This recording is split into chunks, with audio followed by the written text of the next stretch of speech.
Hello, everyone. This is Kev, and this is Black Men Being Brutally Honest. Well, let's engage in a little small talk. Yeah, basically, I'm not talking to anyone right now, but talking to the ones who hit this video first. So you're amongst a privileged many. So just some things that are on my mind as always. As always, that's why people got YouTube channels because they're saying what's on their mind. I mean, they might have relevant information that might help you in your everyday life. I mean, in the circle of Black YouTube, there's like 1,000 relationship counselors, or I don't know, people think they're relationship counselors. I don't know what's wrong with y'all. It's like it's a whole dating police. They're pretty strong. So here's my suggestion: any of y'all that want to step in this realm, make sure that your private life is covered as much as possible. Do not let everyone know everything about you. Just keep it low and share your opinion. That seems to be the smartest thing you can do. And try to invest some tools that protect your Wi-Fi connection. I would say one thing that could work and be effective is a secured VPN. Um, I just want to help. That's all. Just want to help the situation, not hurt it or aggravate it any further.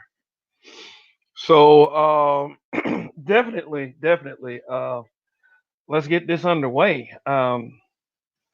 This is and will be an open panel for any YouTuber out there or someone who just wants to jump on and share their opinion. So I'll wait around and wait for this stream to build up a little bit because it's about time I start doing this kind of thing. It seems to work for other YouTubers having open panels. So um, stick around. I'll make a little small talk if you want to make some comments or whatever. But yeah, um, I will address my definition of black male leadership.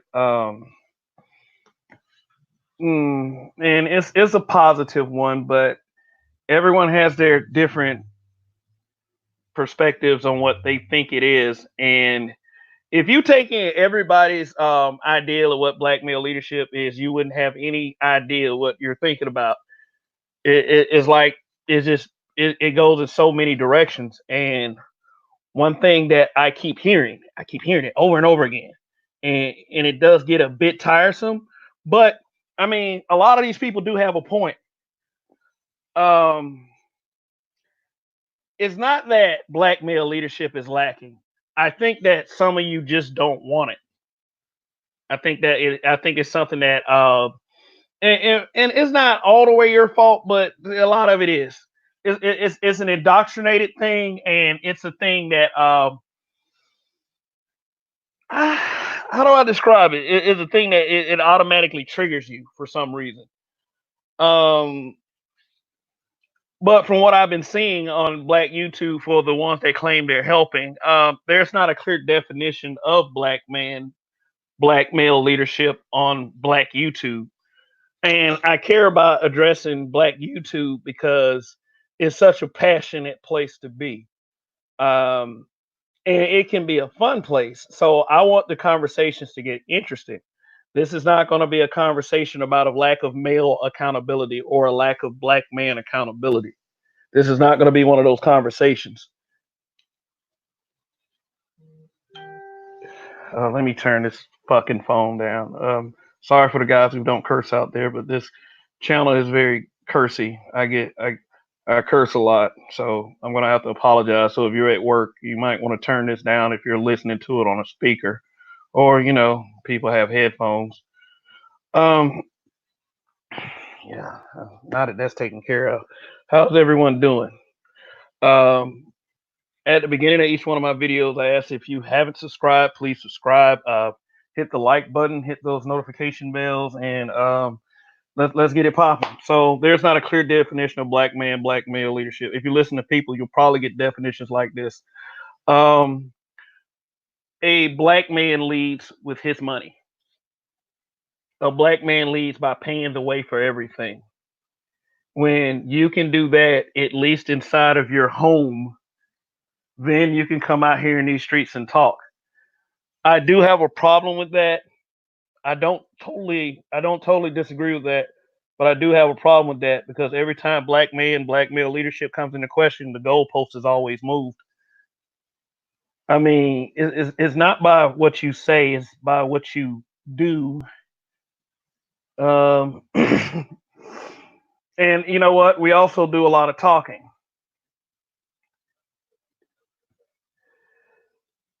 But it's like I say, when you have these conversations and then there's at least a sensible person that steps up, then is all these it's a bunch of questions and a bunch of resistance because of the black men that you have experienced in your life. And I know that's an old tired argument or tired adage, but you have to understand when you encounter people, these are some of these people you've never met before, or you don't understand what their life experiences are. And a person like me coming to Black YouTube or YouTube in general, I also understand that I am subject to different opinions and different arguments. And if whether someone agree or disagrees, what makes the most sense is the one I'm going to go with. Okay, like it always pops up. This little talking point always pops up. Uh, these men need to take care of these children. I do understand that. I do understand that, but there needs to be responsibility on both sides. Not pointing the finger at the women, but there are children involved. So basically, what I think is like when I decided to have a kid, then nothing else mattered to me. It was every decision I made had to be what was best for that child. And I'm saying that to the adults. Somebody was telling me that black man, like in one of my comment sections, somebody was telling me black men, black male leadership was basically forcing an oppressive effort on young black men and black boys by black men, and to not pay attention, and not to pay attention to what black women and black children, well, their black daughters, even their black daughters are doing. So basically, what this guy was saying was, not only do I force an oppressive way on my son, which I don't have a son, I have a daughter, and I'll get to that in a second. Um, I should force an oppressive will on other people's sons as well, like basically telling them what to do, slapping them over the head, doing a community thing. I mean, but that would work in a community environment, but you have to have the cooperation of everyone in the community if you want something like that to work. I mean, honestly, I understand that black women in our community, in these circles on social media, let's be very specific about this. I'm not going to drag all black women into this because all black women don't frequent social media, just like all black men don't frequent social media. But let's just say the ones on social media that always have these little arguments. Okay, first of all, you address me as a black man, whether you are a black woman or a black man. So that means right then and there that I have the right to respond. I respond, and instead of telling me what I'm saying wrong, it goes straight into an insult or some kind of denigration. How do people figure stuff like that works when it's just a conversation? I mean, I'm just gonna put it to you like this. A grown ass black man is not gonna give you the answers you want, but you will get an answer like a motherfucker. And what I mean when I say that is, I'm not gonna give you an answer just to appease a particular person that is watching or participating or due to the court of public opinion. I'm going to give you the answer which I feel in my heart is correct, especially if it's backed by something tangible. Whether you don't like the answer or not, brutal honesty doesn't mean that you have to be rude. It doesn't mean any of that. That's not my excuse to be rude. Although many have used that as an excuse to be rude to other people. Like, I'm gonna just be brutally honest with you. You're short and stupid. No, that's not that's not being brutally honest. That's being mean and stupid. I mean, some people think that's funny. Some people do, but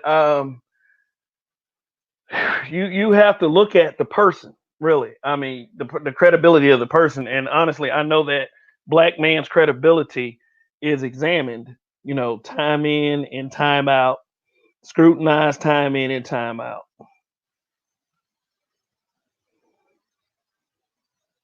So yeah. So one of my thing is this. In order to achieve some semblance of leadership, you first got to be brutally honest with yourself. What are people gonna look at? What are people gonna see when they look at you being brutally honest? I mean, you can't be brutally honest if you're a hypocrite. You can't be brutally honest if you just focus on being an a-hole. But you know what? Sometimes you have to be an a-hole in order to be brutally honest. You have to be unapologetic. So as long as they see, I'll figure this. No matter what people say about you or what people try to do to throw you off, if you are actually being genuine in your brutal honesty, people will see that. People say that. I mean, think about it. Think about it. If I'm not brutally honest with myself, if I'm a bullshitter, then people won't buy into it. Um, let's see. But I mean, I'm not here so much to tell you what leadership is because you can't. Some things just come natural, and and I also come to y'all as a person that knows that I have so much learning still to do. Learning's not over for me. Learning's not over for me. But if you're younger than me, then learning is definitely not over for you. And I just want to go ahead and defend some black thought for a second. I mean, like I said, I'm not here to too much talk about toxic weirdos. If y'all want me to do a show on toxic weirdos that are men or whatever, maybe I should get someone who's an expert on that. And point you to that guy. All I'm gonna do is acknowledge the existence. Let's see what the whole toxic weirdos narrative is that is used to straw man away from conversations where black men are actually trying to talk to people. So I mean, it just over simple disagreement. So yeah, Just in between stuff, trying to multitask. Again, how everybody's doing. I hope y'all are being safe out there. Just want to touch base with y'all for a second. I mean, what other way to be a leader instead of just being honest with yourself? Now, it's like like I said, I just see a lot of arguments out there. I see a lot of BS. Like it was I appeared on a panel last night, and it was a question that I intended to ask, but like I said, these spaces are pretty passionate. It's almost like you have to muscle your way in and yell over everyone. And I don't know if I should, be like that as far as like broadcast or whatever. But it's like I don't want to yell over people. I just want to say what I'm going to say, and that's it. But that's the beauty of having a YouTube channel. I get to say it here. So my question out there for all of you is this: why are you complaining about leadership if you didn't want it in the first place? I don't know. It is kind of hard. It's kind of hard trying to actually have conversations with people that are just that resistant, and you have to be a thick-skinned person to get through these spaces. I don't care who you are, man or woman. You have to have a thick skin. And one of those things that you're going to have to face when you are talking to people, even in a debate type setting, is you're going to have to put up, like, I'm not saying like don't respond to insults. I'm not saying that, because I respond to insults. I don't. Uh, you should punish someone immediately for insulting you. I fully believe in that. Like high road, peaceful route. Maybe the high road is tearing someone apart every now and then. I mean, it doesn't. But at the end of the day, it still doesn't really get anything done. Like, but people like that kind of thing. But to answer this question, like, why complain about leadership you didn't want in the first place? And what I see is, well, you just plain out, flat out didn't want the leadership because of what you got to go through to respect the leadership and obtain the leadership that you so seek or desire.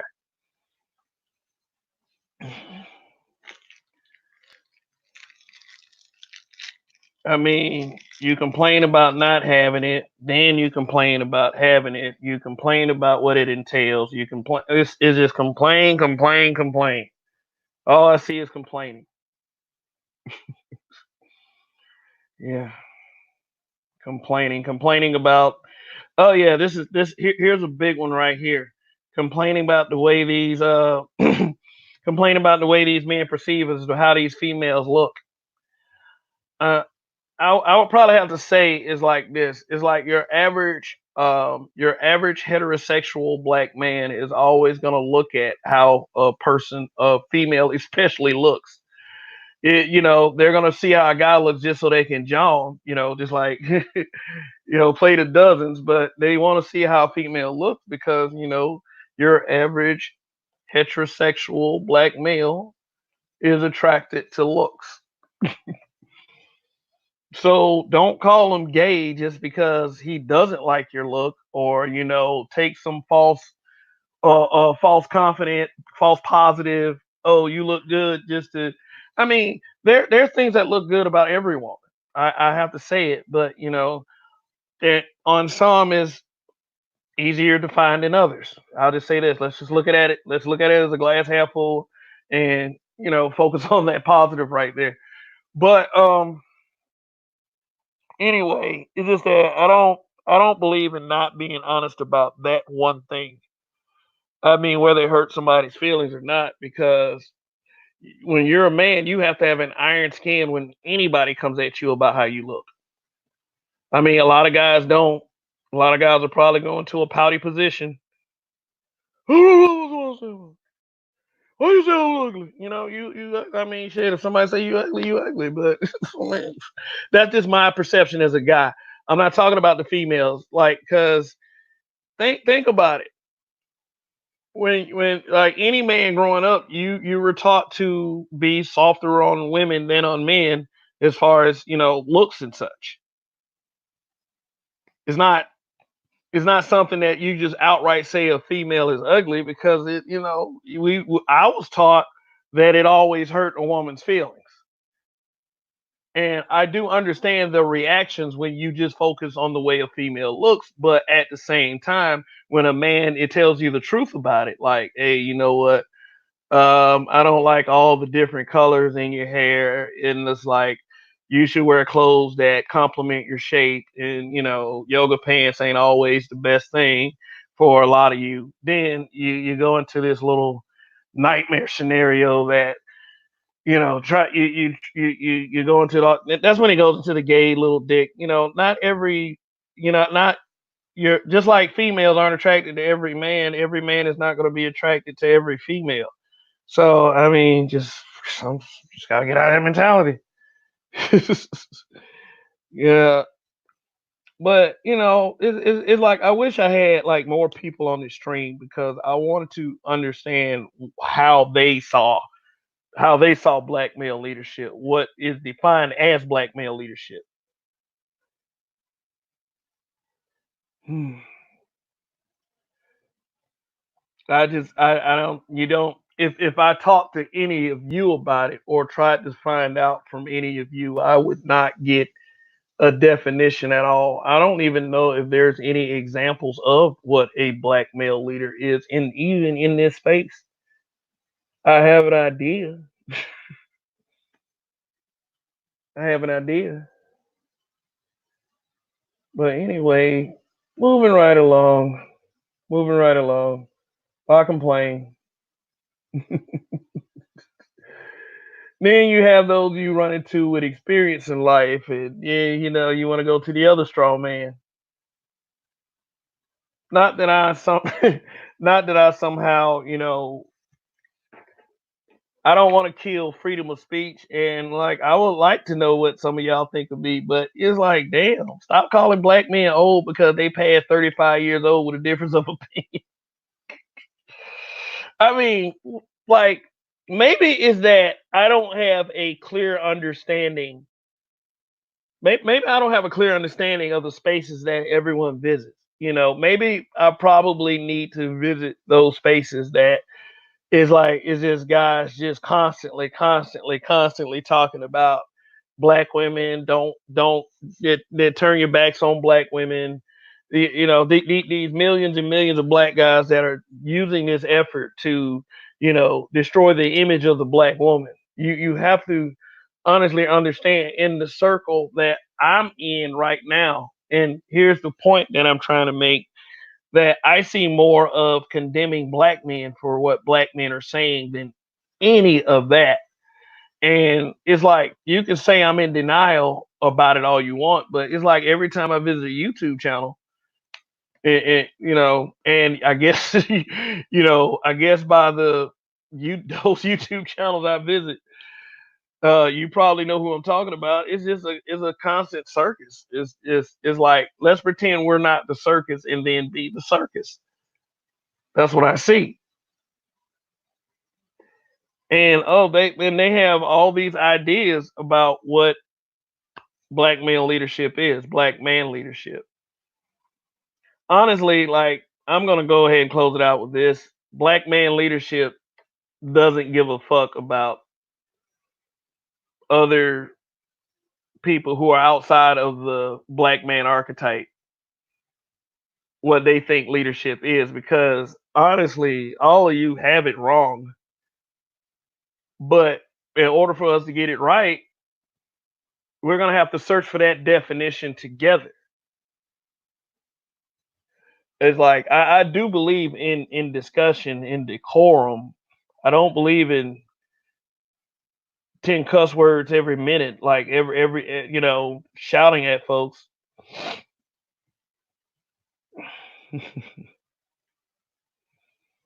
I'm confused. I came here to this broadcast as a confused man, because I just I don't I mean, say I was a dumb motherfucker and I just visited black YouTube channels just to find out what black male leadership is. I will still have no clue. I'll probably be so indoctrinated at the end of it, I'm the one that's gonna think that he has all the answers. Well, black male leadership means that you shut the fuck up and you lay down and you take everything that everyone is saying about black men. You do that now, sir. That's the definition.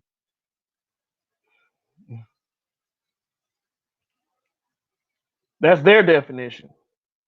My definition is basically fuck all y'all definitions. Ugh, that shit sucks.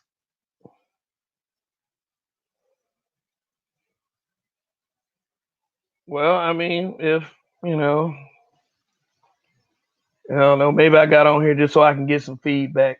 Because I mean, I'm still confused. Reigning woman, how you doing? Oh, here you go. Here you go. Good Come on, morning. reigning woman. Good morning, Kev. How are you? Yeah, I'm good. I was just a little bored. I decided to come up here, see what's going on. Okay, I apologize because I'm not fully aware of where you're coming from on this topic because I just got here. So before I try to offer any feedback or opinion, you want to give me, do you mind giving me a little bit more context to the question? Okay, well, okay, I'm gonna change this banner. There's the context right there. I just really don't think there's a clear definition of black male leadership on black YouTube, but yet and still, I hear a lot of uh, negative feedback whenever the subject comes up. Uh-huh. So why is everybody asking for black male leadership, giving it negative feedback if they're not willing to take some input about it themselves? Is like, first of all, let me ask you: do you think there is black male leadership in the black community? Black Do man I, leadership do I think what, dear? in the black community? Do you think there is black man leadership? Yes, I do. Okay, can you explain why do you feel that way? Because I see it around me. I see Black male leadership exhibited in different community organizations. I see Black male leadership exhibited in churches. I see Black male leadership exhibited in my family. I see Black male leadership exhibited amongst my associates. Mm, that's a lot of black male leadership. Yes, it is. Why would anyone say it doesn't exist in the black community? I think people would say it does not exist in the community and as a whole because they're looking for it as a whole. And it's kind of it's kind of like wanting to just group us all together. And I personally, I think that that's been an issue for a long time, and I think that that issue is progressively becoming worse. Um, I can't give. We cannot judge what we don't see. We can't. You know what I'm saying? We can't judge what you don't see. But also, if you will oftentimes get what you're seeking, or you will be able to put together what you're seeking. If people that are complaining about the lack of male leadership probably are walking past places and opportunities where male leadership is every day because they're focused on something else. There are lots of organizations, black male organizations that mentor adopted sons, foster kids, that mentor brothers and boys of single parents. There are lots of them. There are lots of organizations that mentor black males in business, in life skills. Mm. Yeah, what I think when people think about black male leadership and question it, I think what they're looking for is a personal benefit. like something that comes Oh, directly to them instead okay. of So, thinking about the aspects. but that's really good. But here's my thing though. The personal benefit is in any person being better is a contribution to you. You be, you benefit by a black male, a black boy being built up. If that black boy turns into someone that's productive in society, that's one less person that's prone, that's one less person that can be a predator in your community. That's one more person that you can feel safe around because that's one less person that you have to be threatened by. Does that make sense? Yeah, yeah, yeah, absolutely. One more productive person means one step toward positivity. Yeah. Right. So it's like maybe you don't benefit directly, but an indirect benefit is just as critical as a direct benefit. Yeah, better to have a young man or a young lady's mind occupied instead of being a negative effect on you. I Exactly. mean, it's so basically what you're saying is a lot of this starts in the home. Most of it, really. Yeah, that's a good place, but absence of it in your home does not mean that it's not an excuse to just totally be wayward or to totally be a degenerate. It's not an excuse because there is so much access and information out there.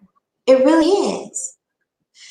There's okay. And Like it would and kill all me sometimes to hear people blame their environment for the reason why they don't have a good job, or the reason they didn't succeed in school, or the reason they didn't try, or the reason they don't feel good about themselves, or the reason they cannot obtain success. When there is someone defying those odds every day from the exact same environment.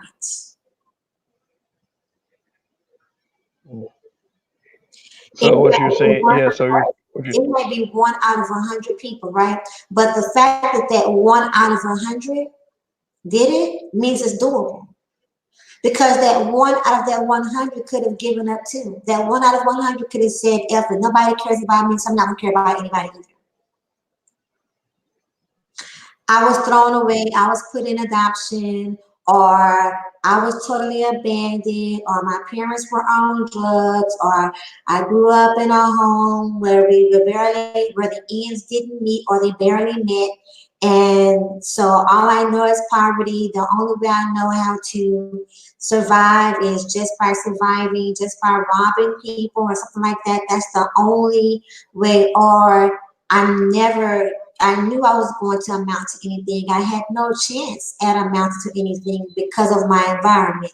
And then someone from that exact same block, that exact same neighborhood, the exact same challenges becomes an astronaut, mm, becomes a billionaire, becomes a becomes a community leader with also with business documents, but because they're not a celebrity status, because they live a humble life. the fact of the matter is we are all privy to this info. If we seek it, we will find it. Absolutely. There are and there are so many success stories that are black men who are leaders in their community that are Yeah, out there. yes. And you know what? The thing is too is that they're not out here tooting their own horn.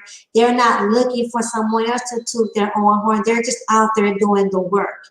And the difference that they make is the impact that they have on those lives, and then those lives go out and do the same. But they're not out here tooting their horn. And they don't get a lot of media acknowledgement because the media, and let me say this, Mainstream media is not our friend. No, Mainstream not at media all. has never been our friend. But we keep looking, a lot of us know this, but we keep looking at mainstream media anyway as if we expect to see something different and to experience something different, even though we already know it's not our friend. And by us continuously feeding ourselves these things, we continue to allow ourselves to be conditioned and we become at odds with ourselves. We create inner conflict. I don't want to believe the mainstream media, but I want to believe the mainstream media, so I focus on mainstream media. That's Mm. psychotic. That's psychotic. Yeah, and mainstream media right now is not pushing a strong image of their average black male, black Exactly. man. Exactly. And because of that, right, Kev, hey, Roger. Hey, Rainy Woman.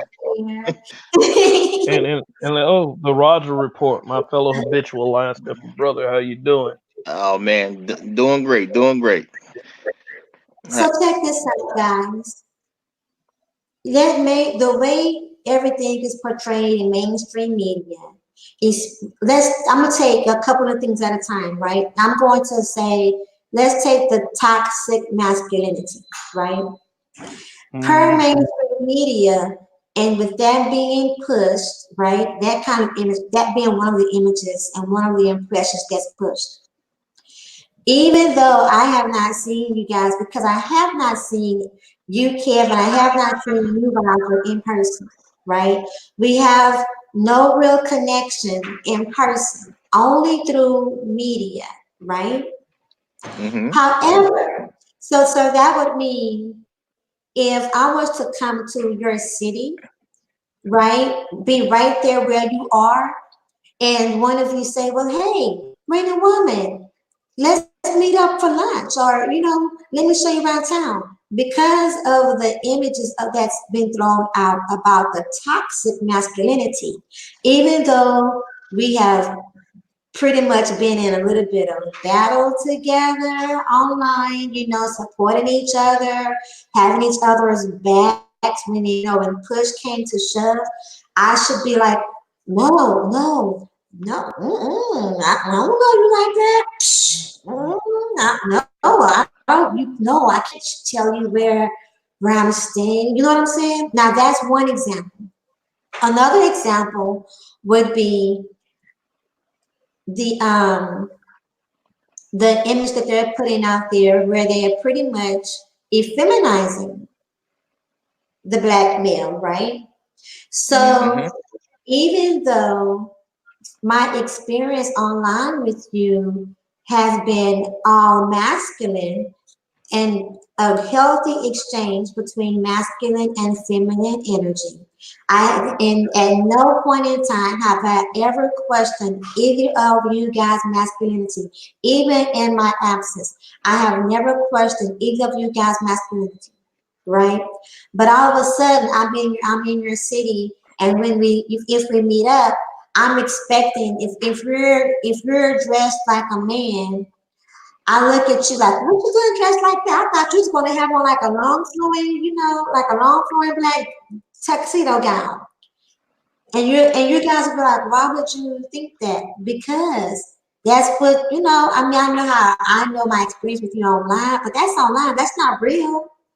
You see what I'm saying? That's supposed to be what I was, if I'm going by mainstream media, that is the thing that I'm supposed to expect and accept.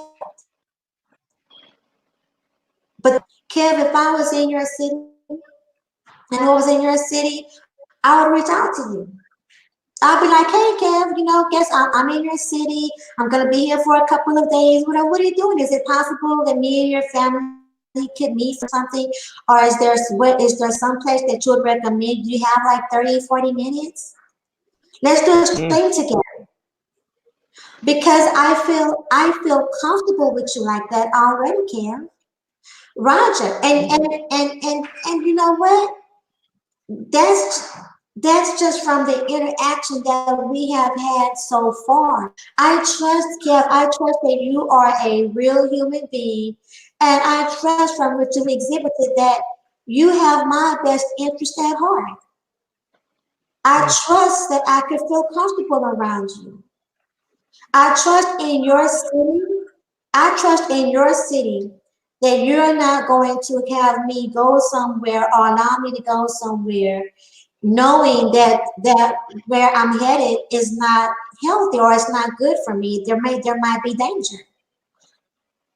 And and it would honestly, it would be my expectation of you to warn me because you believe that and you believe that I just might listen to you. There's a greater possibility that I might listen than not because of our engagement online. mm. Well, thank you for that, and know this. Yeah, you could pretty much trust me out there that I wouldn't lead you to a wrong place. And and for reasons being like even the smallest reasons, like I would never want anyone to do that to me. Lead me astray. So I do appreciate the trust. I'll say that. And I feel the same way about Roger. Hmm. Yeah, Well, Roger, what's up?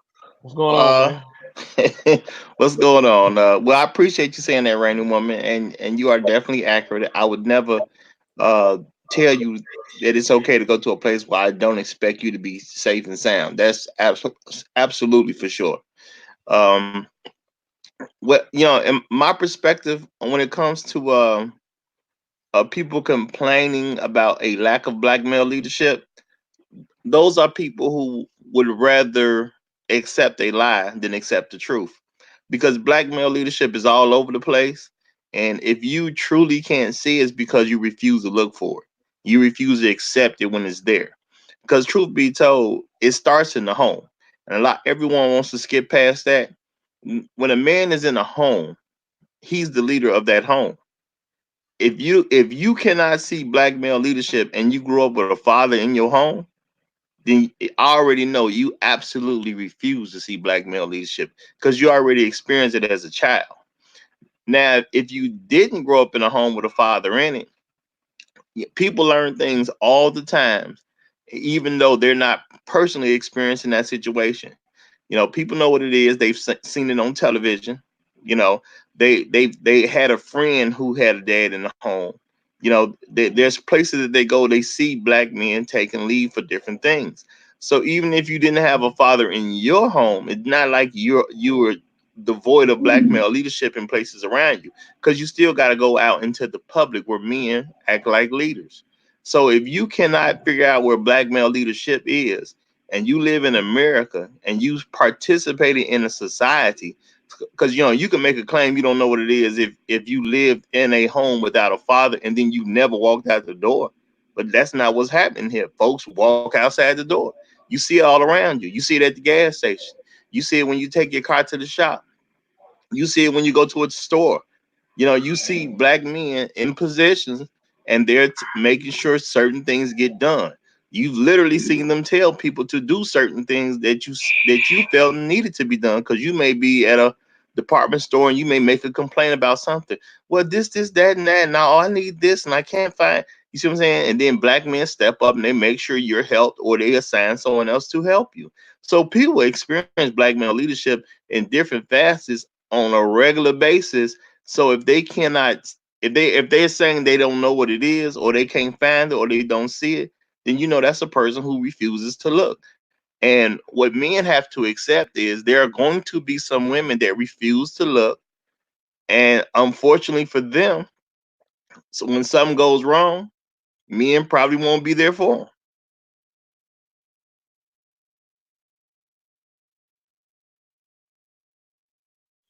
Hey, Roger, let Yes, me sir. ask you a question real quick.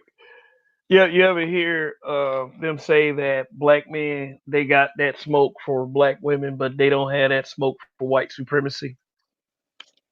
You ever hear that being said? Yeah, I definitely heard it said, but yeah, I I mean, mean, Yeah, go Oh ahead. no, go ahead, brother. Go ahead. No, no, no. What I was saying was, like, the place I'm going with is that's an actual excuse. But go ahead. I think you were going to expound on that. Yeah, I mean, yeah, that's nothing but a deflection tactic for a person that doesn't want to participate with black male leadership. Because when people will say that, but at the end of the day, do they have any smoke for white supremacy? And I'm talking about the simple stuff. When you have the option to purchase black instead of purchasing white, do you choose that option? And if they saying something like that, the answer is usually no. You see what I'm saying? People say you don't have, you ain't trying to take on white supremacy. Well, anybody who's serious about something like that, the one thing they obviously know is that to take on white supremacy, that's an economic issue. Therefore, you got to be doing the best you can to start buying black in the first place. And most folks ain't doing that. That's just a reality of the situation. So it's nothing but an excuse to avoid what needs to be done, and they're putting it on somebody else instead of them participating in fixing the problem. You know, you can't get on somebody about not doing something that you're not even participating in yourself, and you have no interest in participating in, and you have the ability to do it. Mm. Would you say that the acceptance? Would you say that in order to respect black male leadership, you're gonna have to accept patriarchy? Do you agree with that? Oh, you absolutely do. Yeah, and let me tell you, like, by the definition of patriarchy that were thrown out in social media, you need to probably throw those out because they use patriarchy as uh the divide and conquer tactic or something. The people that sit there and complain about patriarchy time and time again go home to their husbands who are fathers to their children. They do that shit to keep you stirred up. But yeah, we like people complain about not having leadership. They complain about the leadership, then they complain about not being protected and provided for. In order for you to get all of that, you're gonna have to accept patriarchy. There are many, many social campaigns and diatribes against black fatherhood. Black fatherhood, even though it's very present in the black community, is looked at as a bad thing.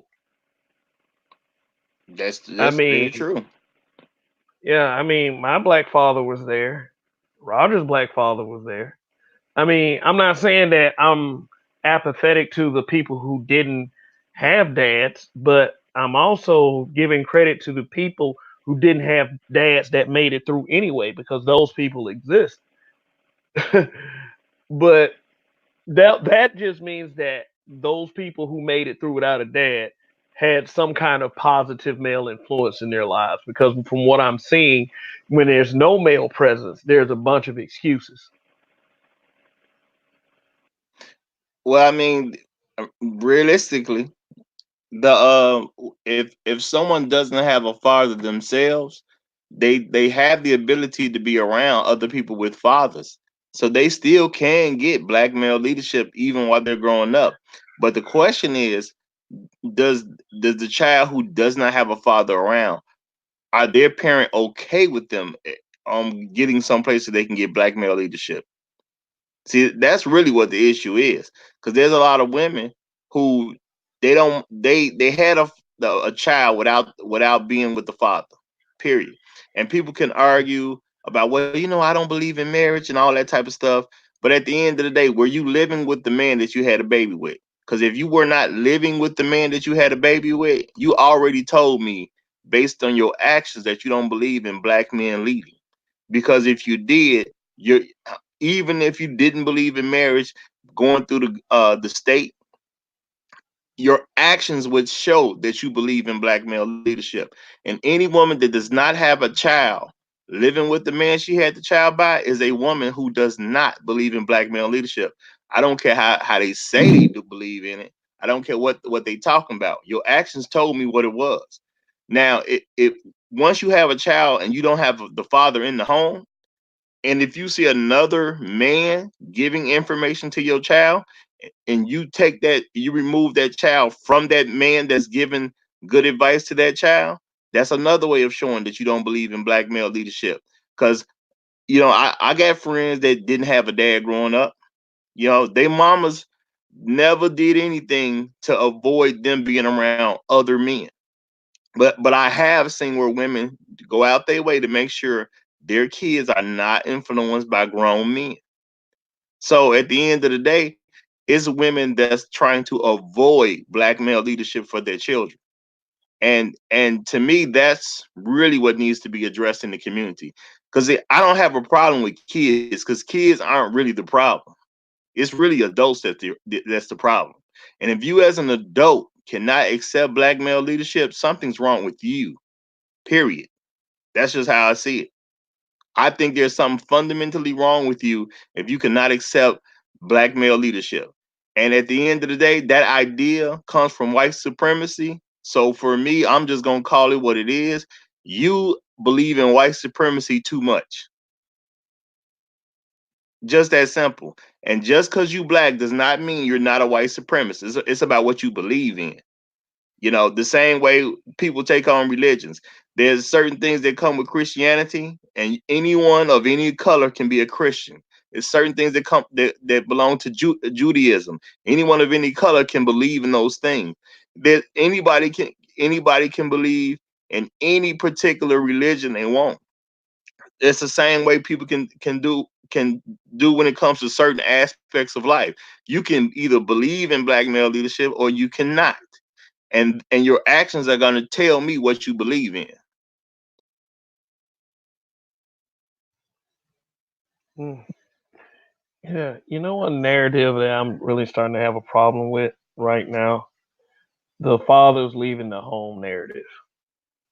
And look, and just let me explain. The father leaving the home narrative. Okay, where do most of these people procreate at? Was there a home established? You think? The people who say that, they never, they just like I just mentioned, they weren't in the home with the child's father in the first place. I mean, the story is usually this: one day the father is there, he gets up and tells the kid, "I'm going to the store," and he never comes back. That's the usual story. And that That's the one I. that definitely happened in white communities back in the day. Truth be told, because I've looked at this scenario, people saying that when people were saying that black men were getting up and leaving, they were actually talking about the same time that the war was going on, and black men had to leave their homes to go fight in the Vietnam War. And some of them lost fathers because their fathers died overseas. But there's never been a mass exodus of black men leaving homes. It's never happened historically in America. Not when it's voluntary. Yes, when we were slaves, certain things were happening when kids were removed from fathers. Yes, but since black men and black women have been free in this country, that has never happened. So the question is, why are people saying that? Yet history can't point to when that ever happened. Because of the high percentage of single moms. That's why And they're saying that. I'm not even saying it's because of the high percentage of single moms. The reason that that's being said is because white supremacy came up with that idea, and the people that agree with it use that excuse.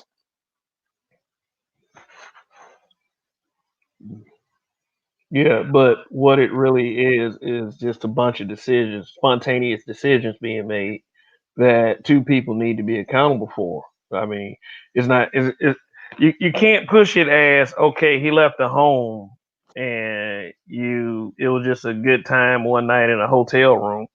That's not that's not the that's not where most of the percentage lie. These are happening because of spontaneous acts.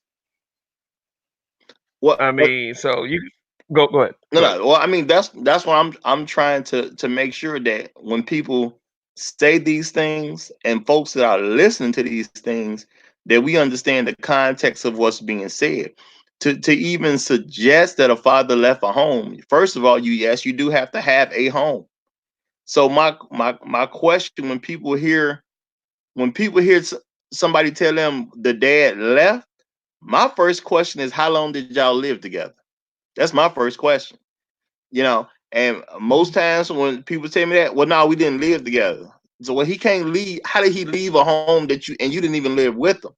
You know, and my thing is, if you believe that black men are supposedly the leaders, what age did you have your child, and why weren't you living with that man when you had it? You know, now I could even somewhat understand for those who got pregnant when they were like still in high school or something like that. But you can't sit here and tell me you 18 and older and you got pregnant by a man, yet you didn't move in with that man, yet claim you believe that black men are supposed to be your leaders because your actions told me you don't believe that. Because if you got pregnant by a man and you didn't move in with that man, you don't believe in black male leadership, and you don't believe that a man's influence over his child is a big thing. You think it's nothing because your actions told me that. So when does one lose their right to complain about not having black male leadership? Well, that's why I say I think people can complain about anything all day, but I think those of us who are listening need to start examining and looking at the context of what they're complaining about to see if it's a valid complaint. Because if you complain that a father is not there in his home that y'all never had, to me, that's not a valid complaint. Period. And So and the reason I say live with the man, because you got a lot of women nowadays because they having such issues getting married that they start saying things like I don't believe in marriage or I don't believe in marriage to the state. Okay, I get that. We're gonna bypass that right now. Were you living with the man you had the baby with? See, now you can't tell me whether you believe in marriage or not and get past that point. Okay, were you living with the guy? Well, now we wasn't living together. Okay, so you don't believe in black male leadership then? Oh no, no, yes I do. Well, if you did, how come your actions didn't show it? May I interject, please, Roger? Oh, go ahead, go right ahead, go right ahead.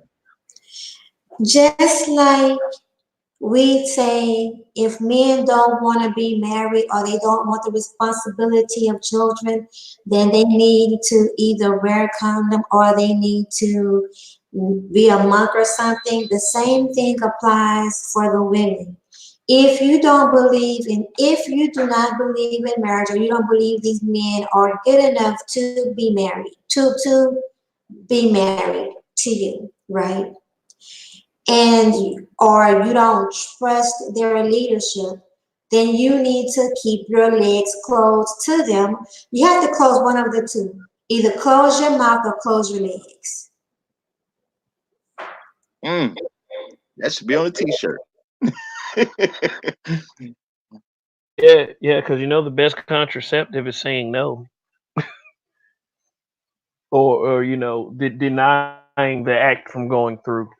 Now, Roger, what kind? Let me ask you this question. Let me take it in a different direction. What kind of people would do who do not have children that will rebel against black male leadership?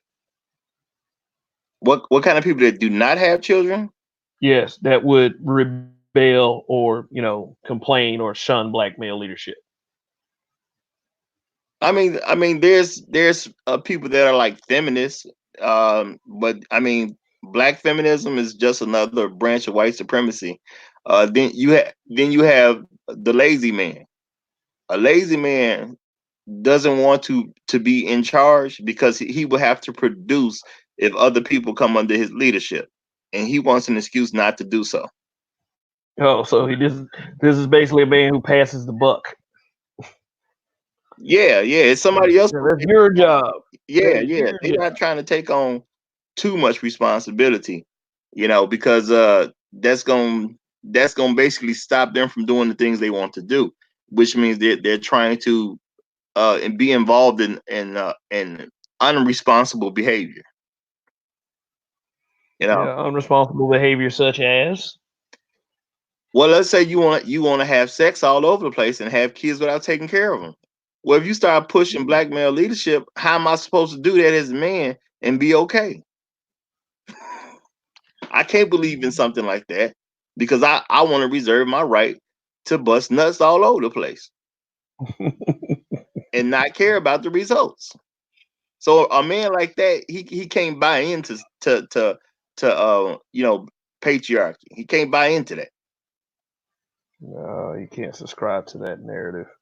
Yeah, and also, why would a man like that be against other men trying to step up? Do you? I do notice that as well. Well, because a men like that, they're trying to basically get women on cool points rather than whether on product instead of production points, because men have always been measured by their character and their accomplishments, so they're trying to basically get the accomplishment part to be looked past. No, don't worry about that. Just worry about what I say. Can I sound smooth? Can I talk to you right? Do I have charisma? They just trying to get women to focus on that only so they can have more access to women. But if a woman Yeah, starts saying, "Well, you know, I like how you talk and you sound good, but I'm going to require that you make X amount of dollars per year," well, what does that do? A standard cuts people out, yeah. and folks ain't And trying to get what's cut wrong out. with standards? Yeah, A lot of this shit goes south because we don't have standards. yeah, Uh, and then uh, when you try to implement standards, there's a lot of people who don't like that because they already see that they can't necessarily fit a particular standard, so it's offensive to them to have a standard. yeah, and I feel like people like that are on the side of chaos, and I don't like that because I feel like we have to consider that there are still young children in our community that look up to dumbass people and want to grow up to be just like them, yet another unproductive, compromised individual. Well, anyone who cares about children are trying to be a good adult because children copy adults at the end of the day. There, Yeah, there's no, absolutely. yeah, there's no This is normal person in America that don't understand that children copy adults. So therefore, if you like children, you're trying to be a good adult. And I'm not saying, yeah, if it's really about of the course, children. say it again, brother. Like, if it's really about the children, outside of the child support conversation. Yeah, if it's really about the children, you're trying to be a good example of an adult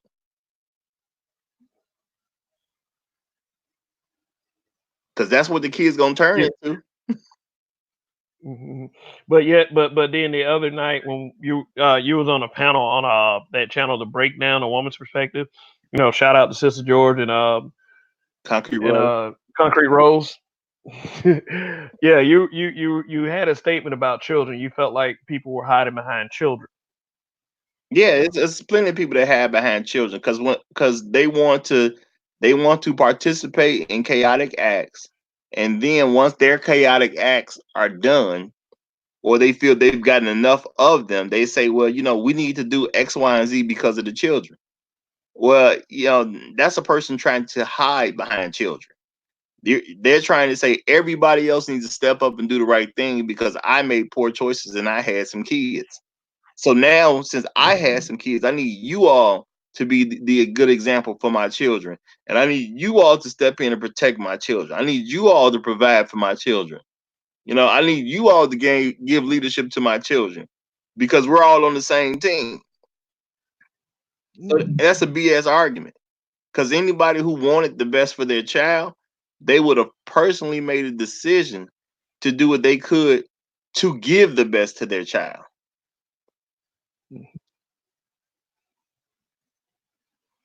Yeah, I know. At the end of the day, that's what it's all about for me. Just the idea of having my child grow up in a society where people didn't welcome chaos and fuckery. I mean that's my ideal of being okay. Not the whole people who welcome chaos and want to continue with chaotic behavior. But would you say that chaotic behavior is due to lack of leadership? No, no, it's people that's just in absolute rebellion or more, or more so resistance to the leadership. no, it would be resistance to the leadership, and that's exactly what I was about to say. It's people that you can put in all the right conditions, yet they just want to do whatever they want to do. So therefore, they're not going to buy into structure. There's people that are anti-structure, and we don't really say it like that, but it's the same as a person. Like sports has always been a good analogy for life. So let's say you got a basketball team. Okay, so you got folks on the team. You teach them this how we gonna do these things. These particular things are fundamentals that we all need to know, and these are plays we're going to run. Okay, so we're going to run a certain play, that means a certain person is supposed to bring the ball up. We're supposed to move in these certain directions. There's people because they want to be the star of the team. They're not going to accept running the play that was called for somebody else. So at the end of the day, they're not for what's best for the team. They're for what they feel is best for themselves. Excuse me, guys. Can y'all hear me? Yes, we can. Yeah. I have to jump off so I can take some phone calls and get some things done. But before I go, I just want to thank you both. Well, and all of you, the habitual line steppers, I want to thank you guys for who you are. And I just want to encourage you, let you guys know that Reigning Woman still rocks with you. I'm going to rock with you. And you guys just continue to do and be who you know that you should be and desire to be. And don't let anyone, no matter what, because these YouTube streets, especially and on social media, but especially YouTube, they will begin to drag you down and you'll get caught up in all these narratives. And you will think like everyone is like through this. You're not battling, and you're not at war with everyone. Okay? Oh, And absolutely. and and and don't let these different things distract you from what you had planned on focusing on for 2020. A lot of things are happening right now that are detractors. So just keep that in mind, all right? And we'll talk later. Peace. All right, you take care, anyone. All right, Rainy Woman, appreciate you. All right, that was Rainy Woman. As always, thanks for stopping by. Yeah, I think at the end of the day, there's people who are pro chaos and there's people that are pro structure. But since people Mm. never say it in those terms, we don't focus on it that way. And if a person is anti-structure, or at least a structure that they know about, then you know th- my question is, do they have a different structure than they suggest that we should live by? And most of them gonna say no because they ain't never put thought into it. So that tells you right there, it's not about the structure that you have. It's about the fact that they just pro chaos. Simple as that. Would you say being chaotic is easier? Yeah, yeah. Don't take much to be chaotic. No, not at all. Just lay around for a second and just let things undo themselves. Exactly. And just never participate in anything that you don't want to. Only do only do things that you feel are good for yourself, regardless of how much it hurts other people. Okay. So I want to talk about something. Let's talk about the unity excuse. Do you have somewhat idea what I'm about to get into? People use unity as an excuse not to focus on the problems. Why y'all talking about this? Why y'all talking about that? We need to be we all black, blah blah blah. What about those people? They're pro chaos. That's all. Because only a I pro. mean, yeah. See, the reason why we're here is because we know that we need to focus on improving our community. Is it really something that is it really something that you care about when we have these conversations? When they're asking why haven't black men stepped up and led the community?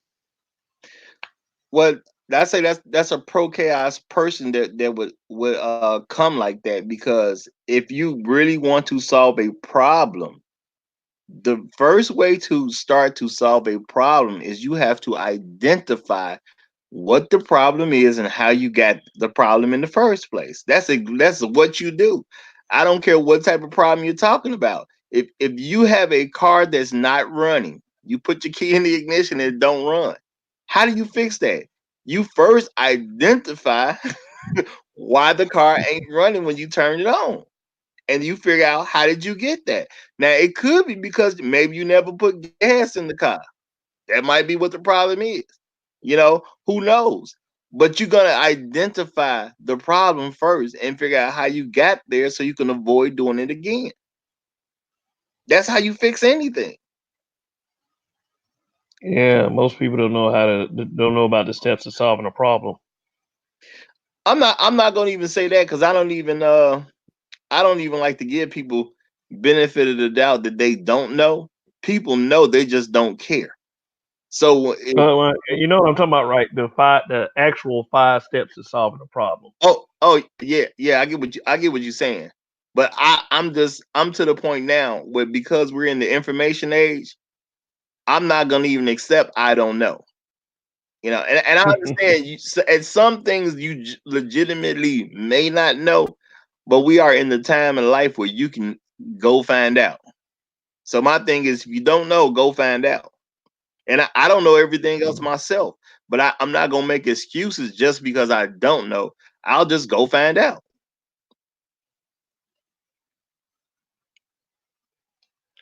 Mm. And I think that's the attitude black people gotta have if they truly want our community to be better. If you want the black community to be better, you need to figure out how to make it better. If you honestly don't know, then you need to start finding out how things improved in the past.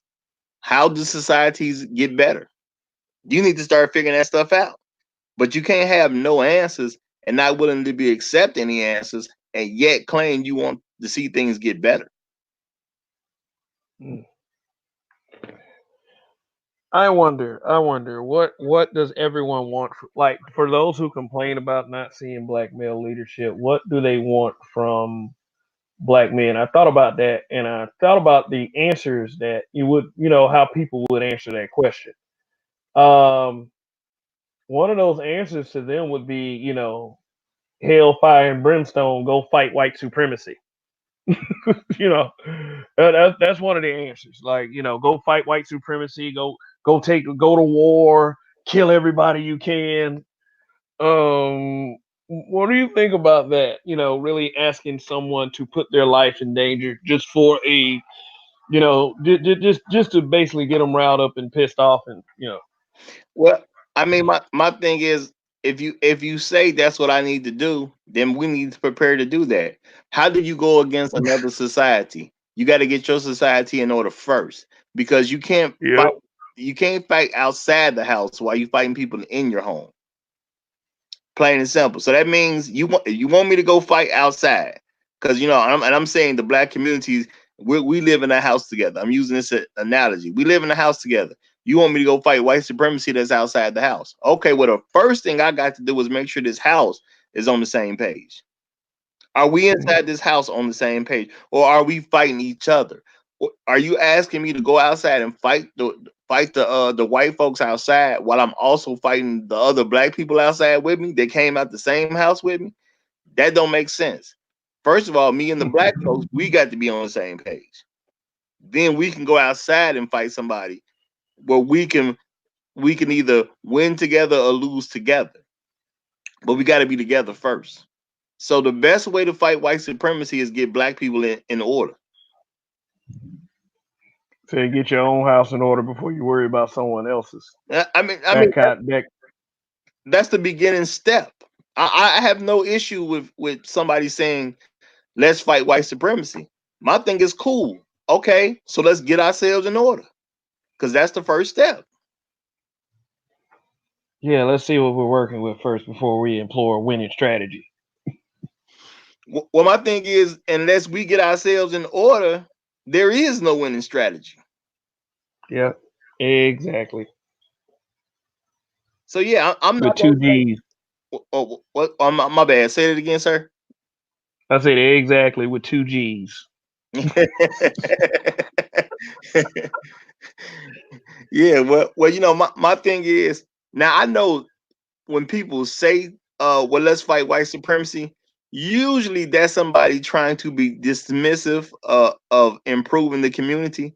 Usually that's what they mean. And that's where they It's want usually go with it. But I understand that that's what they're trying to do. But that's why my response to that would be, okay, cool, let's do that. So in order to do that, we need to get our house in order. Now, what are you preparing to do to help get our house in order? See, now what I'm doing is, instead of you just making a statement to try to freeze up what I'm thinking, no, okay, now I got assignments for you. Since you say you want to fight white supremacy, let's do that. So now let's figure out what our assignments are in order for us to fight white supremacy. See, people who say that, they're trying to get out of doing something. They're trying to say, hey, everything is on you. It's your fault. You need to go fix it. Now, if you saying we need to fight white supremacy, now we got jobs we need to worry about. yeah, and it's mostly used as a straw man argument. Oh, absolutely. It, it, it's a straw man argument. Let's throw this conversation off by saying something, that's out of left field. Usually, when they say that stuff, like, why don't y'all get together, man the troops and go fight white supremacy in a bloody battle to the death? They're just trying to straw man from what the actual conversation is at the time. Exactly. But the only issue is, if you ask it to me, then now we're gonna go into how do we do it and how do we get our house in order so we can do that. What assignments need to be done? You see what I'm saying?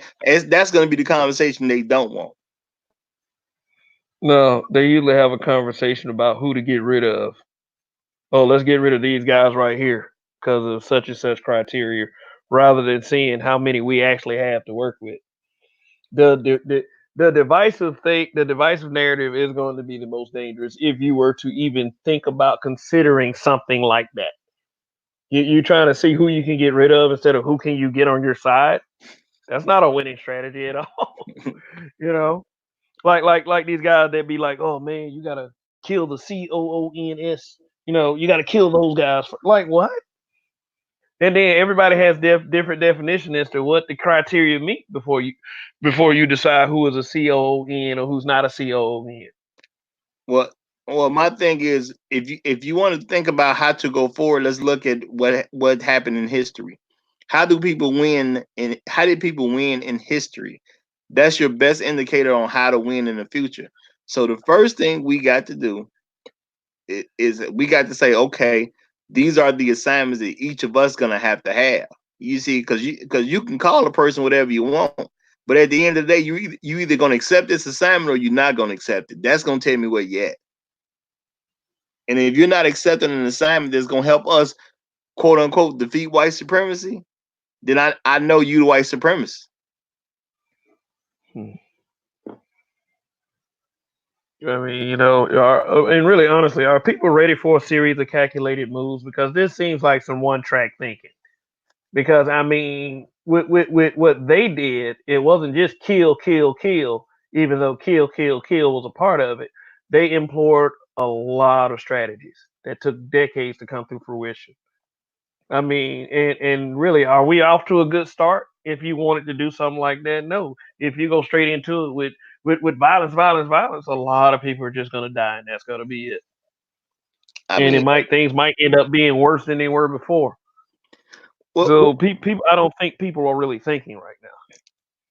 I mean, there's people who they just want bloodlust or they want some type of legend story, which means they're not thinking about how to actually get us from point A to point B. Because truth be told, the fight against white supremacy started in 1619 in this country. That's when it actually Mm, started. Going through slavery was part of it. You know, fighting in different wars was part of it. You know what I'm saying? Living through segregation was part of it. The civil rights era was part of it. We've been doing it since we got here. But at the end of the day, if people want to conquer it, which black folks were well on their way to conquering our situation, and that was during segregation when we all were on the same team, just about. So you know what they told me? Since we had the greatest progress between the end of slavery and before the Civil Rights Act, where black folk were basically on the same page, That told me right then, in order for us to do something greater than what we're doing now, we got to get on the same page. Mm. Yeah, this might get me in trouble one day, but I'm gonna say it anyway. Uh, I had a discussion with a family member that thought that like this is a black man. You know, we speaking like man to man. Um, he was telling me he basically said it just like this. He said that he thought that Facebook sucked because it let him know who the racists were, and he would rather not know who the racists were. And I was like, I would have thought that you would have said that for another reason, like trolls and divisive posts that you see. This man said he did not want to know who the racists are. I was like, I would fully want to know who the racists are, so I would know not to take my kid around this person. Like, what is wrong with you? I would want to know where every one of them were. What that statement makes no sense to me because I don't understand where he would get a benefit from that. How would it benefit him not to know who the races are? You know, because I think one thing is he's integrated into corporate America, so he had to see a lot of those faces. Like So what? if he knew that if he knew that Bob in the other office that is evaluating his raise was saying some like all lives matter crap and don't get shot and all this other stuff online, I'm sure that he would have to go question Bob one day about it. But he did. But it did strike me he was the type of person that'll let something like that clear anyway. Well, my I don't thing know. is, I mean, regardless if you work with races, number one, you're in a professional setting, so it's certain conversations you're not going to even have. So and even if Bob is a racist, at the end of the day, you still got to run me my money. I don't really care how you personally feel about me. I need you to run me my money. That's what I need. If I've done something, I'm supposed to get a raise. Let's make sure we get my raise on the books. Period. I don't care how you feel about black people. You can feel all the negativity you want, and while you making sure my money is on these books. Plain and simple. So I said, you can call me in where while you signing that check. I'm saying, I mean, you better not do it to my face. Give me my damn money. Right. You better not do it to my face, but yeah, you still need to run me my money. No, you still not doing it to my face. No, bad idea, sir. Yeah, but you got to run me this money because that's the only reason I showed up. You know what I'm saying? So Mm-mm-mm. I think I mean that's one of the things black people got to get past too. You got to get past doing everything from a personal level. Everything ain't personal. Like if I meet a person and they racist, that's not personal to me. The fact that they have become a racist is something that's going on in their life that ain't got nothing to do with me. Their outlook on life ain't got nothing to do with me. I personally don't care that you're racist until unless you somehow do something where you show me that you're racist. Now, once you show it to me, don't trip about how I choose to react to you being racist. Because I'm gonna do whatever makes me feel good at the time. You know, and sometimes that can be something big, sometimes it can be something small. Just depends on what's going on at the time. But at the end of the day, man, I'm gonna look at you like a crybaby if you complain that I did something to you over your racist behavior. You know what I'm saying? I'm gonna tell you to grow up.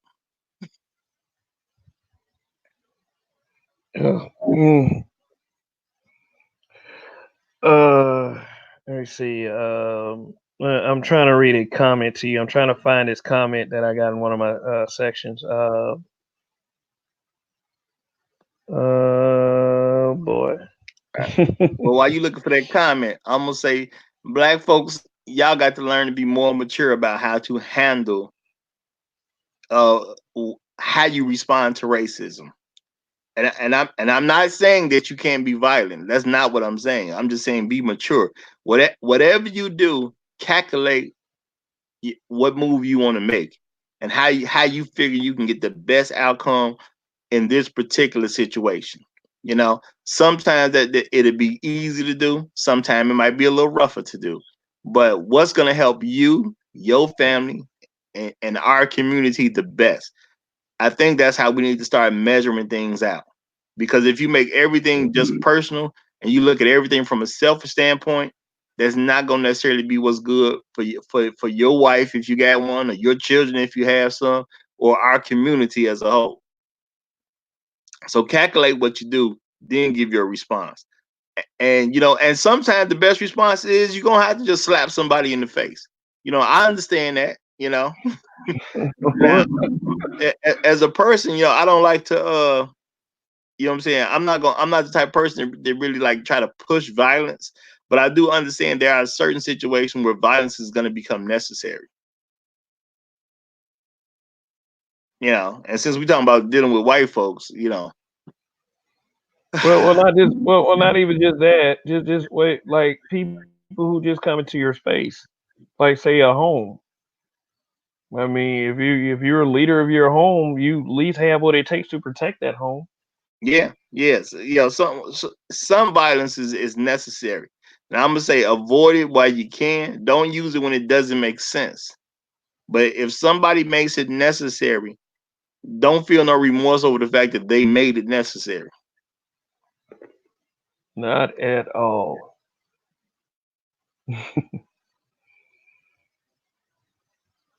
Yeah, but yeah. Anyway, about to probably wrap this up shortly. Uh, but here's one thing we need to talk about. Well, I think you already mentioned it. The qualities of a black male leader.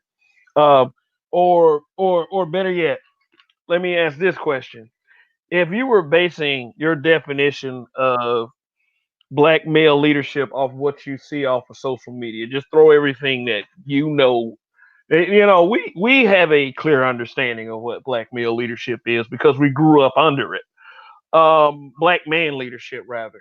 Um, if you got your idea from social media, what would you think black male leadership is and what black male leadership represented? Well, I get what you're asking, but I'm gonna say it like this: Y- I I can determine the exact same things that I believe now, growing up under a black man, or what black male leadership is. But I get to what you're referring to, and if you start paying attention to what the women are saying black male leadership is, then basically See? they're basically telling black men the way for us to lead them is to do exactly what they want us to do, when they want us to do it, and how they want us to do it, and say nothing to them about it. That's what they want black male leadership to be. The exact opposite of leadership. Their Yeah, version yeah, of and black don't male talk about them in the process. Don't leadership. don't don't mention anything about women in the process. What the thing is, they want their image protected. You can say something, but it's got to be 100% to their benefit. So their Mm. their definition of leadership, based on what I'm seeing in mass from black women, is be a follower and protect my image. That's their definition of black male leadership. The exact Yeah, opposite because of what yeah, black male leadership is.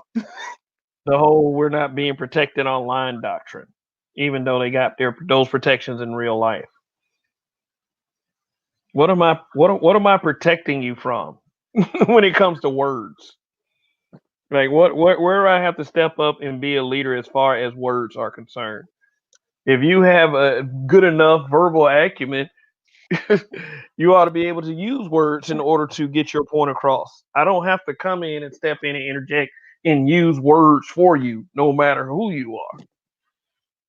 Well, see, So, this is the thing on that, which I know a lot of black folks ain't gonna.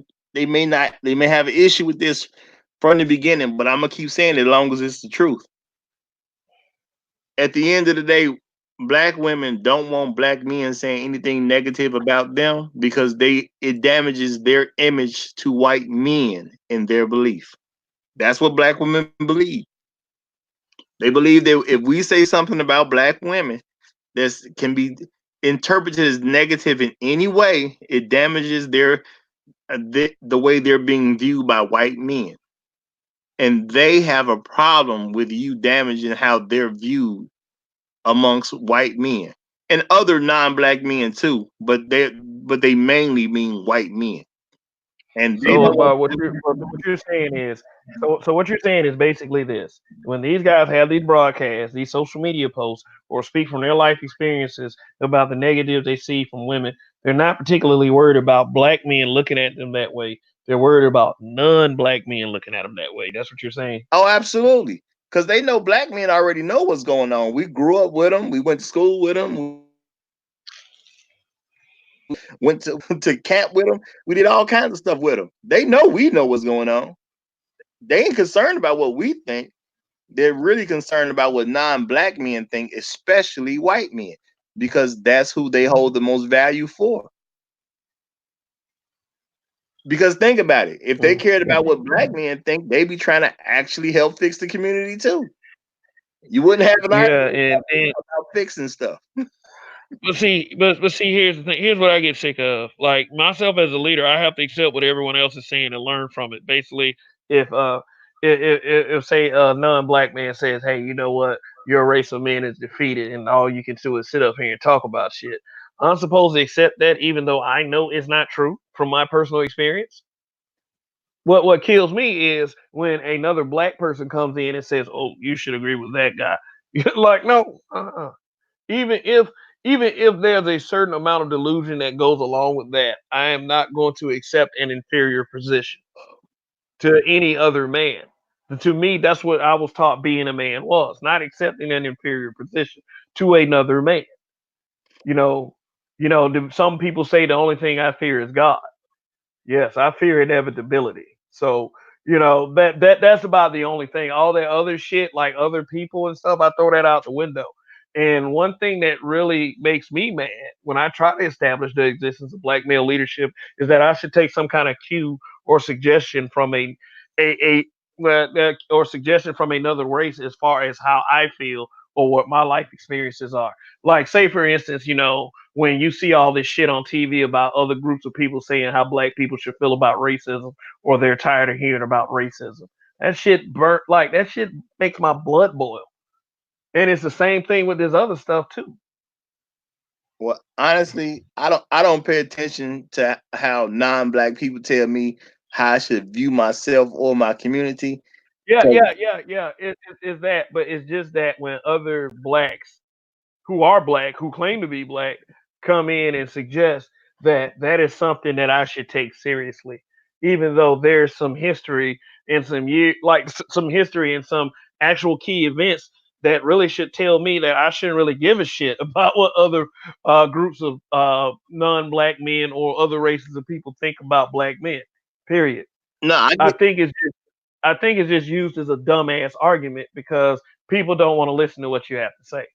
I mean, you're absolutely correct. It is used as a dumb argument, but at the end of the day, when a person tries to tell me, even if that person is black, tries to tell me that I need to listen to how non-black people think about me or my community, I already know they got a child like mine in this particular regard, and I know they shouldn't be listened to because at the end of the day, if we're talking about leadership and bettering the community, there's it's simple stuff that needs to be looked at. What does winning look like?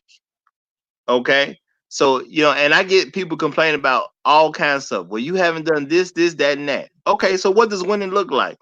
Well, if winning looks like these things that we didn't do, okay, so how about we shut up and go do those things you just said? Now, either you're on board with it or you're not on board with it. Are you gonna participate in getting this done, or you just gonna keep talking? So it's real easy to see where people are, at least the way I look at stuff, and then when I talk to people, it's for me, it's real easy to see whose side you're on, because you can't tell me what winning look like and then tell me you're not going to participate in helping get the win. Those who are pro leadership are trying to get a W. Period. You see what I'm saying? Like, I grew up in Chicago, and since I use basketball early, I'm gonna use it again. Michael Jordan was a great player. He couldn't win nan game by himself. Period. You know what I'm saying? When for the folks that's on the floor playing, they had to deal with his leadership. Period. People had to run them plays and do what they supposed to do. Period. When he gave you the ball, you supposed to shoot it in the basket, or you supposed to pass to this other player. You either participated in the win or you didn't. Just that simple. So even if you're not the best person doing it, either you're participating in the victory or you're not. And to me, it's very easy to see if a person is trying to participate in victory, or are they just talking and they're trying to participate in a loss. I can see what you're doing.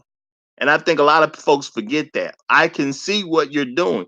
I know if you're trying to participate in the L or you're trying to participate in the W. I can see it. Let me ask you this. Let me ask you this. Can a female be a leader? I mean, yeah, she can be a leader, yes. In certain scenarios, of course. Hmm. Oh, okay. I mean, But you have to be some type of leader, because if you with a man and let's say the man goes to work and you're at home with the children, it is your job as a leader in the home to make sure that whatever that man's program is being executed by the children. So yes, you're still leading when it comes to the children. Now you're not the leader when it comes to the man, but you're still the leader when it comes to the children. So it depends on the context of the situation, because you have to be a leader in different things. Like, most people understand big corporations. There's a big corporation that owns something. They employ people. Now, just because you're not the very top boss doesn't mean you can't be a leader. Because if you're a leader, you have to lead other people based on, you may be a manager, and you have to lead other people that's on whatever assignment y'all have to execute. Now, let's say you're not even a manager. You're just an entry level employee. You have to be a leader yourself, because whatever your entry level position is, you got to make sure X, Y, and Z is done at an efficient rate. And only a leader is going to take that on. If you're not a leader, you probably won't be there too long, because you can't lead yourself. Leaders get the job done. Period. yeah, I mean, and also it's just better to try to exemplify leadership than to be a follower, because I don't know. I would say that being a follower would probably be more frustrating for the follower themselves. Basically, saying that there's a person that wants to see things done and then not actually doing things so they can realize that vision. Very true. Now, and see, I'm gonna look at it like this. What's the biggest business in the world today? You got McDonald's, right? Now you got folks that work in a corporate office that do different jobs. There's nothing like the person who the 16-year-old kid that just got his first job. But the 16-year-old kid, he has to be a leader too, because it takes a leader to learn what it is that you have to do, what your goal is at this particular job, and to actually get it done efficiently. If you don't become a leader, you're a problem for the company. So there's different levels of leadership that people have to take on. And whatever your level is, you got to be cool with getting it done. So, and that's why I say, for me, it's easy to tell where people are, because I can tell if you're pro W or pro L.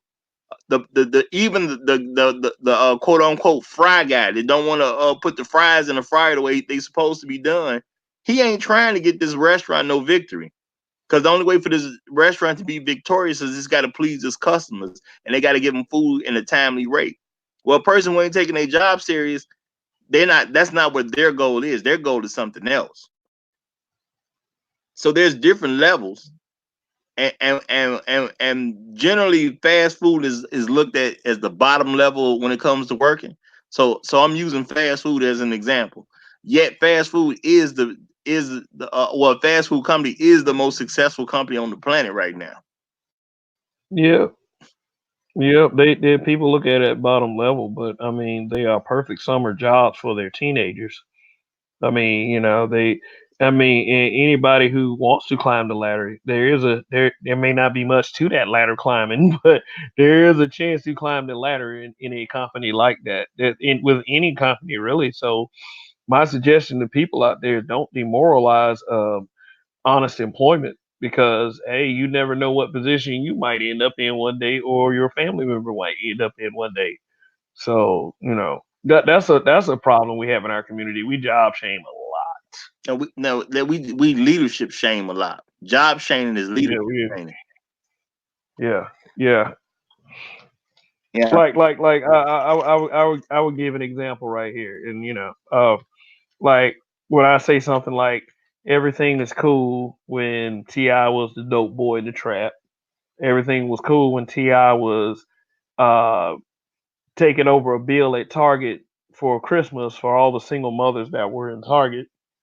But it wasn't cool for him to be a leader in his family and a dad to his daughter. Although he got really personal as far as who he chatted with on a public forum, the reaction to me was sort of questionable. I mean, well, I'm not I gonna. mean, I didn't even view it as questionable. I knew exactly what it was. That man was being a father to his child. Period. It's his child. He's the dad. If people respected a black man being the father of his child, then they would the reaction that T.I. gotten would have been nowhere near the way it was. Because it's the lack of respect that they have for fathers that created their reaction to be what it was. Because even if mm, you were a woman that said, hey, that was too personal, your whole entire argument would have been like, man, it was great that you're in your child's life like that, but I personally felt that this particular situation was personal enough that it should have been kept privately rather than put in public. But that's not the direction people were going with him. They just had a problem with the fact that he was parenting his child. So that tells you right there, those people complaining had an issue with a father being a parent to his child. That's what their gripe was. Period. Because there's a way to communicate your message, and I look at what's being said. Period. And if everybody would have just been coming in, man, Ti, why? What, that's a great thing that you did, but you should have just kept that private. I wouldn't have had no issue with anything somebody said if that's the type of stuff that they were saying, but that's not what direction they were going in. no, they went in all kinds of directions with that shit. Even like being as foul as to suggest that the son he should have his son's anus checked instead of being concerned with what his daughter does. Yeah. So that and that tells you right there, their issue was the fact that he was being a parent to his child. They found it offensive that a black man would actually parent his child. Yeah, remember that broadcast we were on that we brought up black fatherhood, and all of a sudden the females had a problem with it. Yeah, because You remember? well, my bad. Go ahead. Go ahead. No, no, no, no, no. I was gonna let you talk. I was actually asking you. Oh, well, yeah. And the way I look at it, the reason that they had a problem with black men being fathers of their children, and everybody listen up real closely. It's because they agree with white supremacists. White supremacists don't want black men fathering their children. And those that agree with white supremacy don't want black men fathering their children. That's just what it is. They don't want you to be a parent to your child because you're a black man. White supremacists can't stand black men actually parenting their children. Now, I of course there's people gonna say, well, I'm black, I can't be a white supremacist. Well, if you move like a white supremacist and you talk like a white supremacist, you must be a white supremacist. Yeah, because a lot of people love to start talking every time they say something. They love to start saying these niggas, these niggas. Yeah, there's a difference between niggas and black people. I was like, man, that shit didn't work in the '80s, and it's not gonna work now. I mean, I know where the separation is coming from, but I don't like where that set. Like, I don't like where the separation is coming from because now it's being thrown around everywhere. I mean, I feel where you're coming from. And see, I'm way past. I don't even worry about them saying niggas or not. That's not even the issue for me. It's about what you are pro and what you are anti. If you're pro a black man parenting his child, I ain't got no issue with you.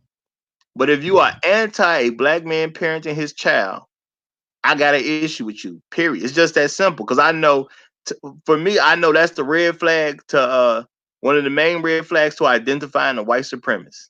I know white supremacists don't want black men parenting their children. They've proven that all throughout history. And what, Yeah. even during But, slavery, they would do things to make sure the children were not with their father. So that's how I identified that. So just because you're black, if you do the same thing now that the slave master was trying to do, is not gonna make me separate white supremacy from you just because you happen to be the same color I am. White supremacy yeah. is a belief system, and it goes out in different acts to show that belief system. If you agree with it, you agree with it. Period. Yeah, but fancy this. Um, People saying all the time, "Oh, these black fathers, they need to be there for their kids." Soon as there's a black father, you're not supposed to care about what your daughter is doing. Okay, think about how stupid that logic is. Yeah. And that's where their complaints come from. You're not supposed to worry about what your daughter's doing. Like, that's my child. What the fuck is wrong with you? And it's likely that Ti is completely financially supporting his child. Something that certain women do complain about. Oh, if he ain't paying all the bills, what am I gonna submit to him for? Well, So there you have it. I mean, I don't doubt that Ti is completely financially supporting his family. So why shouldn't he have certain positions? This is what these girls complain about. This is what a lot of these guys who support these women's thoughts and fuckery complain about. So well, what's the problem? them doing stuff like that goes into them being double minded. They're trying to go left while they saying they're trying to go right. That's being double minded, and it also proves a point that that other YouTubers have said that and I don't know who said it first or whatever, but it was a correct thing they said though. When black men are measured, they're always measured by what they don't do, and they're not measured by what they actually do. Hey, Roger, And Ti is Roger, an Roger, Roger, example of it. Roger, Roger. Let me offer some clarity to Kenny that's watching. He said, "Is this the same group on FB?" Okay. Hopefully you're talking about the black men being brutally honest with everyone Facebook group that is at the number of 25,000, 25K. There are clone groups that are in the 2000s and in the 3000s. Black men being brutally honest, the second is also my Facebook group. The other ones, black men being brutally honest, black men and black women being brutally honest, black men being brutally honest, immortal. Those are not that. Those are clones. Those are knockoffs. The Facebook group, black men being brutally honest with everyone, the original one, the one that has thousands of people in it. I'm the original creator. That's mine. So if you're talking about that group, Kenny M, yes, the same one. So that's all I wanted to say about that. Yes, I am the original creator of that Facebook group. It all started with me typing a name of a Facebook group in a smartphone one day, and it grew, and it eventually led me to being on YouTube. I would say that it was a catalyst. I always thought about doing YouTube one day, but the Facebook group was definitely a catalyst. Well, yeah, You yeah, know, because it definitely made it clear about certain things that people, the stances people take. That's what was made clear. The stances people take about different things. So yes, I hear people complain about leadership, but I mean, even in that group, and there's other Facebook groups, and there's other things in life that this the stats people take in different areas, and I always try to tell people they have to understand that stats are part of a whole. Because people always look at stats in like some type of vacuum, like it's the only thing that matter, and it's the only everything is part of a whole. So when you look at the whole, what are the messages that's being sent? Well, when it comes to what's happening in America, white supremacy does not want black men to be parents of their children. And I'm saying white supremacists, and I'm talking about the white supremacists of all colors, including the black ones. mm. Just to be clear on our definitions. Well, I mean, white supremacy is a belief system, isn't it? Well. Let me give an example of that since this guy brought up the group. Remember that time that non-black guy, that is say that Caucasian guy started dropping n bombs in the group. Yep. What did most of the people do?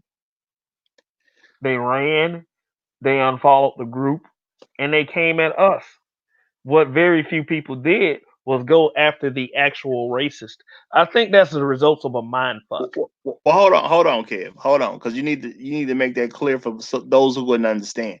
What happened is when the Caucasian man started dropping the n bombs on certain posts, what happened was instead of people going at him for dropping n bombs, then you start having people foul out the group, and you start having people start trying to contact the admin of the group to say something to him.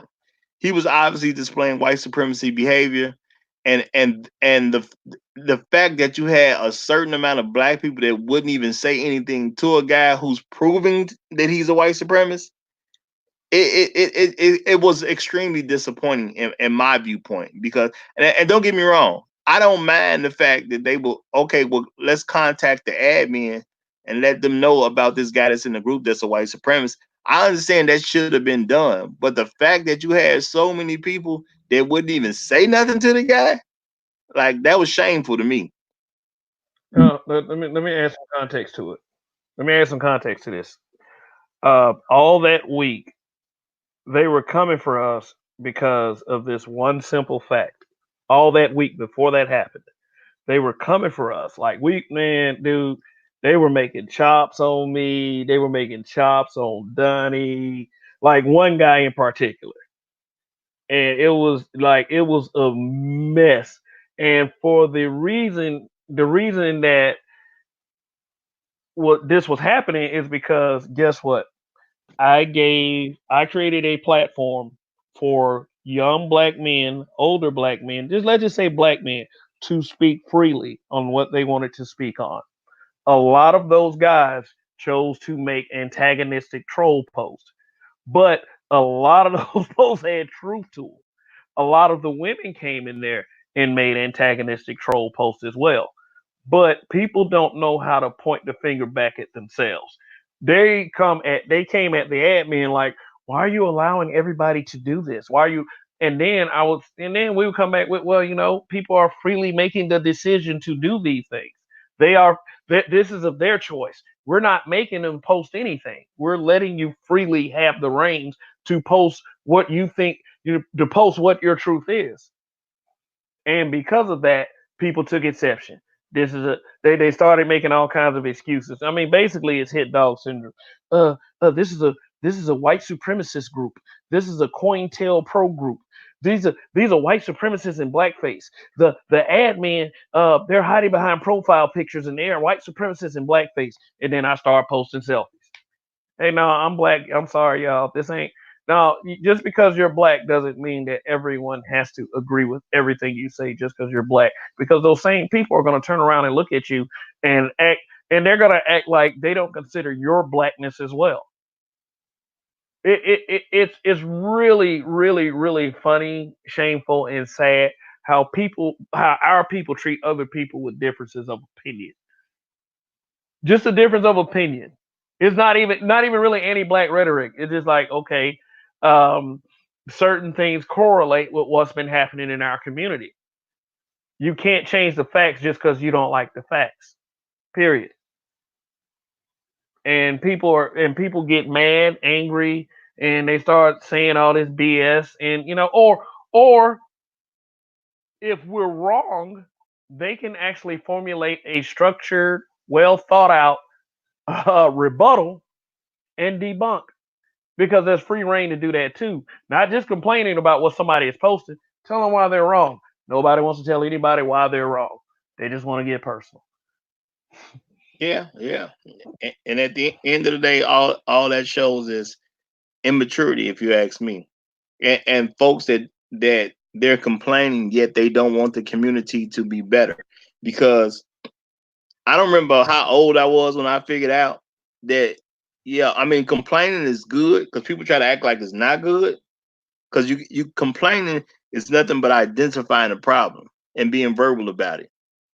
But once you identify the problem and become verbal about it, yes, now we can know what we should spend our time and efforts doing. So with so many black people who have an issue with the black community, my thing is, okay, that's great that you have an issue. Are we gonna personally participate in making it better?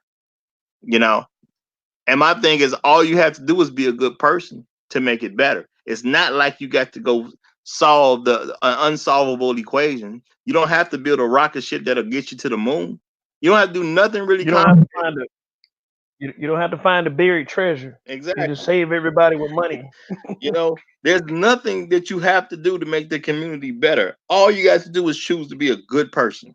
And that alone will start making our community a lot better right there.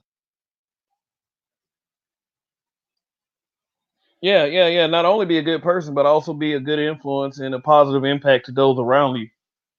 And we all have a few bad experiences, but we don't have to let those experiences affect us so negatively that it either you want to spread that poison and that cancer to other people, or you want to be a cancer yourself because, hey, woe is me. Why didn't such and such do this for Hmm.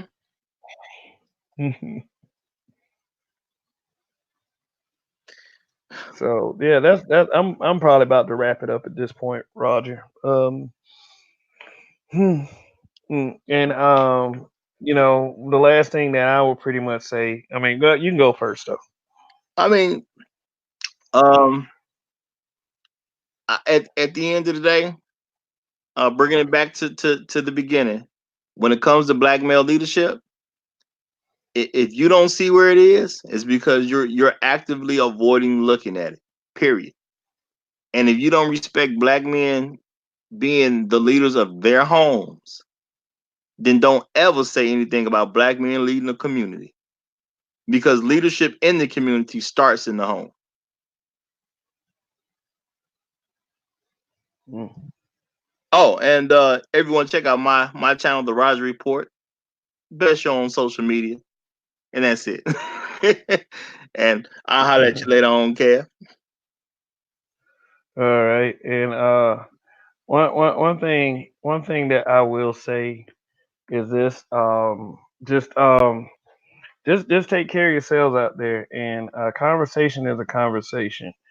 Um, I would say if you feel like that there's no black man, black male leadership, from what I've seen being said, there's definitely a better way to say it, even if you do feel that way. And the thing is with me is, I feel like a leader has to be an example. So, I mean, whether you consider me a leader or not, I know this. If you're wrong, all I can simply do is take the sensible path and tell you why you're wrong. It's not time for me to get personal. And in order for me to try to get that message and that point across to people, I have to, be the example that I am. That I want to see out of people. But I mean, but whenever and I think we're here at this point because whenever a situation calls to where you're starting to hear truth that you don't like, it doesn't call for disrespect. And men especially have the right to respond to your disrespect. And I mean, it doesn't make you any less of a man to respond to combative disrespect because a lot of these people, especially a lot of these guys, think that you lead with your pockets and your silence. I don't see how conceivably how you can lead with silence when you got combative people on the other side. So not to single out a certain gender, but if you think I'm doing that, people if people don't like you, they're gonna think what they want to think anyway. So let me just be brutally honest with you on this one. Um, and I hear this a lot because y'all love to say every time somebody makes a suggestion you don't like, you love to say somebody crying. So I'm gonna leave with this statement: Black men aren't crying because you don't like the conversation. Maybe you're just a combative bitch. Sorry, I had to say it. Nah, not sorry. No, fuck it. Because yeah, maybe you just are being combative. Maybe, I mean, somebody comes to you with something sensible, you come back with an insult. That's what happens. You're gonna get called a bitch. And Kev, we trust. Goodbye.